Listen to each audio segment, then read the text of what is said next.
Hey guys, welcome back to Surroguide. I'm Veronica, and today I'm going to discuss any costs that the surrogate has to cover during her journey. And without further ado, let's get into it.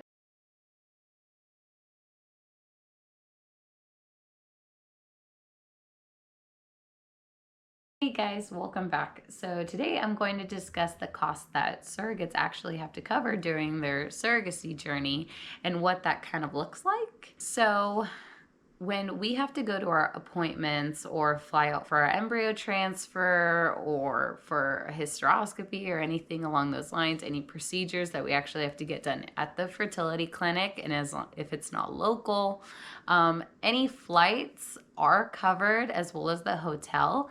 But when you get on your flight and you arrive, you have to cover the Uber and, your food and everything. You do get reimbursed, but you actually have to cover these costs until you get back, and then they're able to reimburse you. And that doesn't take long for them to reimburse you, but you need to be financially well enough, or at least have a credit card like I do, where you can cover the costs until you get reimbursed. So I feel like that's a reason why oftentimes agencies want to make sure that the surrogate is financially stable so you can cover the costs of the Uber or any incurred costs during your stay, like parking, childcare,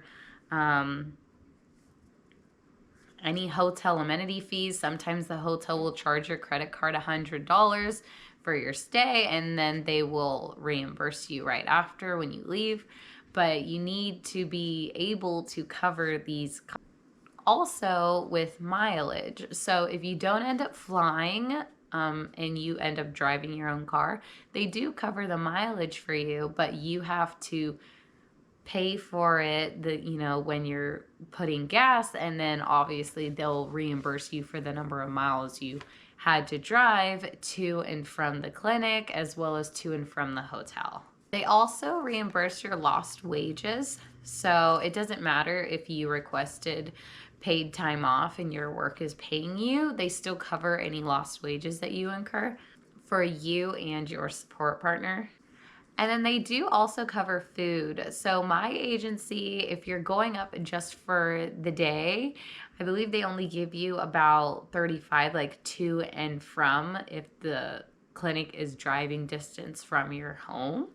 But for us, we actually had to fly out. So we fly out the day before, have the procedure, and fly back the day after. So they cover our food, I believe $75 a day per day.